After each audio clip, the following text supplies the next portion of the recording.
जेके भी दोस्त जिते सब वेठल आयो, काफ़ी चेहरा नवा भी आहिनि के असांखे सुञाणींदा हूंदा, के असांखे न बि सुञाणींदा हूंदा, पर जेके पुराणा दोस्त हूंदा जेके मुसलसल जदोजहद में रहिया सिंध एम्प्लॉइज़ अलायंस जे प्लेटफॉर्म तां, उहे ज़रूरु सुञाणींदा हूंदा।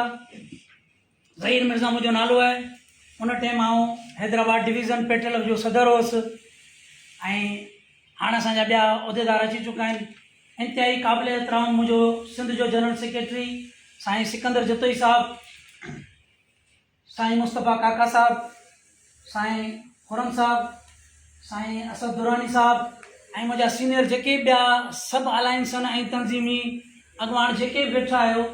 साईं वारनि हिकिड़ी ॻाल्हि कई त माज़ी जी ॻाल्हियुनि खे छॾियो, हलो माज़ी जी सभिनी ॻाल्हियुनि खे छॾियूं था। असां उन टाइम बि इहे सभिनी ॻाल्हियुनि खे छॾे ॾिनो हो त उन टाइम ॿिनि अलायंसनि कमु पिए कयो। हिकिड़ी मुलाज़िम इत्तेहाद हुई ऐं उन खां पोइ हिकिड़ी सिंध एम्प्लॉइज़ अलायंस हुई। वॾी फराग दिली सां साईं सिकंदर जतोई, साईं मीरल वारनि ऐं जेके ॿिया साईं फरासाटी वारा मरकज़ी अॻुवाण जेके तंज़ीमुनि जा हुआ, उन्हनि फराग दिली सां पंहिंजो अलायंस ख़तमु करे सिंध एम्प्लॉइज़ अलायंस में शमूलियत जो ऐलान कयो ऐं इहा साईं वारनि क़ुर्बानी ॾिनी त बाबा ठीकु आहे, असीं सिंध एम्प्लॉइज़ अलायंस जे प्लेटफॉर्म तां जेके बि जिदोजहदनि जा ऐलान थींदा, जेका बि क़ुर्बानी ॾियणी पई, दामे दरमे सुखने पैसो जेको बि हूंदो, असीं तव्हां सां गॾु हूंदासीं।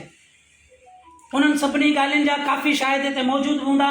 मुंहिंजो प्यारो दोस्त साईं महमूद चौहान जेको उन टाइम गस्टा जी अॻुवाणी पियो करे ऐं माशाअल्लाह उन टाइम जेकी जिदोजहदुनि में भरपूर अॻुवाणी जो उन किरदारु बि अदा कयो।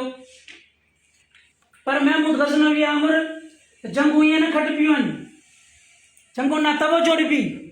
हिकिड़ो दफ़ो कोरीअड़ो किरियो, हारियल हो जंग, तब वरी ॾिठई उन कोरीअड़े खे त न उहो हिमत करे वरी मथे पियो चढ़े, वरी ॿियो काह कयईं, तब हारियो।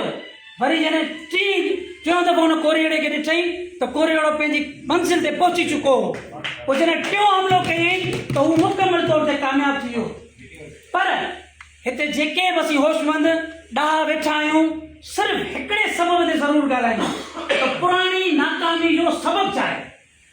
जिते 15 इजलास थी चुका, 20 इजलास थी चुका, 25,000 माण्हू हैदराबाद में गॾु थी चुका, लखे माण्हू कराची में गॾु थी चुका, हर शइ त थी चुकी हुई। हर शइ जेतिरी ताक़त जो मुज़ाहिरो असांखे ॾेखारणो हो, क़ुर्बानी जो मुज़ाहिरो ॾेखारणो हो, पैसो ख़र्च कयोसीं, गाॾियुनि में माण्हू आया, सभु शयूं थी चुकियूं आहिनि ऐं हीउ ॿियो दफ़ो असीं पंहिंजो लश्कर तयारु पिया करियूं। इंतिहाई हाज़िर सां असीं उन्हनि माण्हुनि खे हाणे क़यादत न ॾींदासीं जंहिंजी क़यादत में सिंध जे मुलाज़िमनि खे नाकामी थी चुकी आहे। सिंध जो मुलाज़िम शर्मिंदा थी चुको आहे। सिंध जे यूनिट जो जीअं साईं सरफराज़ साठी साहिबु चयो त असीं हेठि मुलाज़िम खे छा ॿुधायूं, वरी असीं 25,000 गॾिजूं था, छा कंदासीं। साईं काका साहिबु पाण खां पुछणो थींदो, जेकॾहिं पाण वरी रोडनि ते ईंदासीं। असद साहब, परवेज़ साहब पुराणा मीरल वारा वेठा आहिनि, उते बि इहे तव्हां सां मशवरा ॾिना हुआ त तव्हां सां गवर्नमेंट वेसाघाटियूं कंदी। असांजा जज़्बाती जलसा, जोश जा जज़्बा कारकुन कहिड़े अंदाज़ में निकिता ऐं एंड हुई ख़ुशगवार मूड। मूंखे अॼु ताईं इहो सम्झ में न आयो त जज़्बाती जलसा ऐं ख़ुशगवार मूड में फ़र्क़ु थोरो ॿुधायो त सुभाणे क़यादत वरी अहिड़ी न अचे, जलसा हितां जज़्बाती हुजनि ऐं मूड वरी अंदरि वञी ख़ुशगवार थी वञे। अहिड़ा मुलाज़िम ऐं अहिड़ा असांखे लीडर न खपनि, न त पोइ हिते हींअर ई ॿुधाए छॾियो त जेकॾहिं अंदरि वञी ख़ुशगवार मूड थो थी वञे, असां तव्हांखे शींहुं चयो त तव्हांखे शींहुं वांगुरु अंदरि पिया मोकिलियूं, तव्हां वटि ॿाहिरि फ़ौज बि थी आहे, तव्हां हुकुम कजो त जीअं चवंदो लवर स्टॉप बि चयो, ऑफकाप चयो, साइंस वारनि बि चयो, लेक्चरर बि चयो त असीं तव्हां सां बाह ॿेली थी बिल्कुलु वर्कर थी मुलाज़िम थी करे तव्हां सां जदोजहद में गॾु हूंदासीं। पछाड़ी छा थी, ही शयूं अगरि साईं न ॿुधंदो त यकीन करियो त वरी दोस्त हुन जी मायूसियुनि में वेंदा त असीं मायूसनि जी ट्रेन में सफ़र करे आया आहियूं। असीं कामयाबी वारे पासे वञणु चाहियूं था त 4 ॻाल्हियूं दोस्तनि खां ॿुधो, हुन जूं रायूं वठो, हुन जो इज़त करियो, हुन जो एतिराम करियो। ईअं न थिए जो पछाड़ी जो तव्हांजी जलसे वारी जेको आहे ट्रेन ठहे त तव्हांखे मथे न चढ़णु ॾियनि।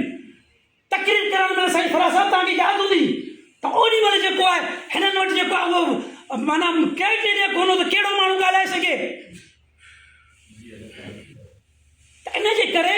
माण्हू तमामु मायूस थियल अथव। उन्हनि मायूसनि जी जंग खे जेकॾहिं तव्हांखे विढ़णो आहे, असीं तव्हांखे हिन प्लेटफॉर्म ते हिननि दोस्तनि जे तरफ़ां ऐं ॿिन्हिनि हथनि सां सलूट थो करियां त तव्हां वरी माण्हुनि खे विहारियो आहे। ज़ाहिर आहे उहा जवाब तलबी तव्हां बि हींअर कयो। हू कोन्हे उहे जेके पुराणा माण्हू आहिनि वेठा हुजे, असीं हुन खां पुछा करियूं आहे। आउं सीए जो मेंबर हुउसि, मुंहिंजे मीडिया जो कमु रखियलु हो। तव्हां हर चैनल तां खणी ॾिसो, दोस्तनि खे शाम जो वञी असीं प्रेस रिलीज़ ॾींदा हुआसीं। महमूद भाई टे चार दफ़ा मूंसां गॾियल आहे, साईं वेठो अथव, जेके दोस्त पुराणा वेठल आहिनि। पछाड़ी जो एतिरी वॾी हरकत थी जो जेॾी महिल असां तकरीर साईं जो मूं मैसेज ते पढ़ियो आख़िरी ॾींहं ते, जॾहिं मां मैसेज ते पढ़ियो त मैसेज पढ़ण जे लाइ हिननि असांखे इनकार करे छॾियो त कोन पढ़बो साईं जो मैसेज। त इहे क़ुर्बानीनि जा जज़्बा दिलेरी सां असीं अलायंस जेकॾहिं ताईं मुक़ररु रखंदा चाहियूं उहा ई हुजे, पर क़यादत उहा कोन हूंदी। क़यादत असीं बदिलणु चाहियूं, सोचूं बदिलाइण था चाहियूं।